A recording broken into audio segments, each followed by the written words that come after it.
Rag का ऐसा explanation और ऐसी एनालॉजी आपको पूरे इंटरनेट पे कहीं नहीं मिलेगी। रैग यानी रिट्रीवल ऑगमेंटेड जनरेशन। सुनने में तो बहुत ही कॉम्प्लेक्स लग रहा होगा, लेकिन बहुत ही सिंपल कॉन्सेप्ट है। एग्जाम्पल लेते हैं, जब आप स्टूडेंट थे और आप अपना इंग्लिश का एग्जाम दे रहे थे, वहाँ पे एक सेक्शन होता है अनसीन पैसेजेस के नाम पे, जो कि वो डेटा आपने अपनी ज़िंदगी में कभी नहीं देखा होता है, वो अनसीन होता है। तो उस पैसेज के बेस पे उस पैसेज को पढ़ के आपको कुछ क्वेश्चंस के आंसर देने होते हैं।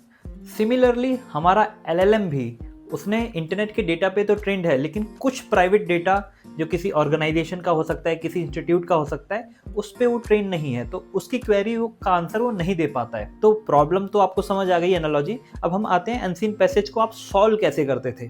आप क्या करते थे कि आप क्वेश्चन को देखते थे, क्वेश्चन में कुछ वर्ड्स होते हैं, उस क्वेश्चन को रिलेट करते थे कि उस क्वेश्चन को पैसेज में जाके ढूंढते थे कि उससे रिलेटेड वर्ड्स कहाँ पे, तो इसके कहते हैं सिमिलैरिटी सर्च। तो आप सिमिलर चीजें ढूंढते थे अपने क्वेश्चंस के अकॉर्डिंग।